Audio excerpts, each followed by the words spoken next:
Okay, so the hype is on.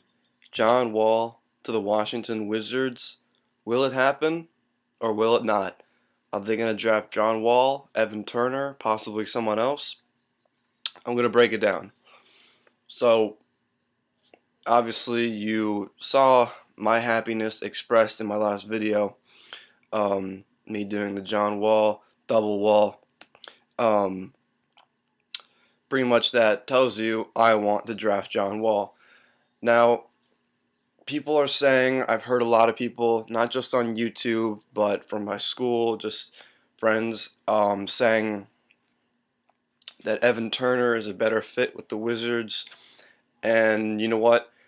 They're probably right, because having Gilbert and Evan Turner as a 1-2 is probably better than having John Wall and Gilbert. But that's like saying you have Kobe Bryant and you're going to pass up on D Wade because he's another shooting guard. You're just not going to do that. Not comparing either of those guys to Gil or John Wall, but he's too good of a player to pass up. He's just too good of a player.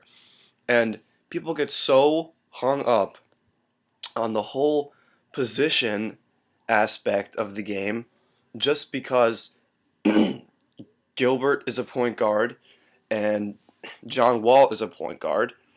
You know what?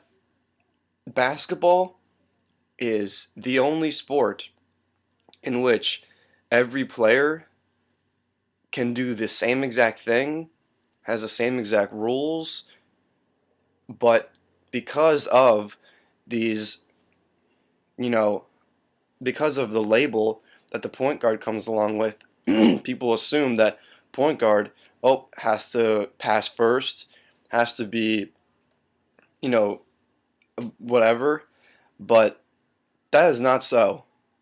You know, how many times does LeBron take the ball up the court? How many times does Kobe take the ball up the court? They're not point guards. It really doesn't matter. If John Wall wants to take the ball up the court half the time, let him do it. If Gilbert wants to take the ball up half the time, let him do it. It doesn't matter who takes the ball up the court. They're both excellent ball handlers. They're not gonna get it stolen.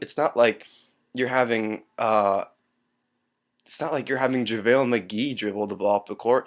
If that situation came, I would agree and I would say do not dribble. But I mean, come on. It's just a position. John Wall is absolutely too good of a player to pass up. Also, I know I didn't make a second round recap for the playoffs, but and give my input right here. Uh, the Suns just won Game 3 last night. They're down 2-1 to the Lakers. Very impressive performance. It was a great game all around. Channing Frye was just dreadful in the beginning, but the team did pick up the slack. Shout out to Goran Dragic. This kid can play ball. He stepped up big time last round. And, no disrespect to Steve Nash. He's still one of my favorite point guards in the game. Still one of the best passers. I'd take him over most anybody. But they're not losing so much when Steve Nash goes to the bench. It's not a huge drop off anymore. I know they've had their point guard troubles in the past. I think they found their backup guy. Um, but I do think the Lakers will pull the series out. If the Suns win Game 4, I think the Lakers will win in 7. And if the Lakers win Game 4, I think the Lakers will win in 5. Uh, Now, in the East, I've been very surprised with the Celtics. Pleasantly surprised, though. I don't have anything against the Celtics, really.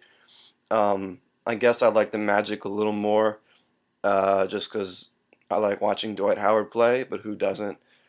Uh, I mean, what can you really say? The Celtics have played great defense on Dwight Howard. That's been the key right there.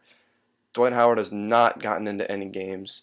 Perkins, Rasheed Wallace, Kevin Garnett all have done great jobs on Dwight Howard, getting him into foul trouble and just bothering him.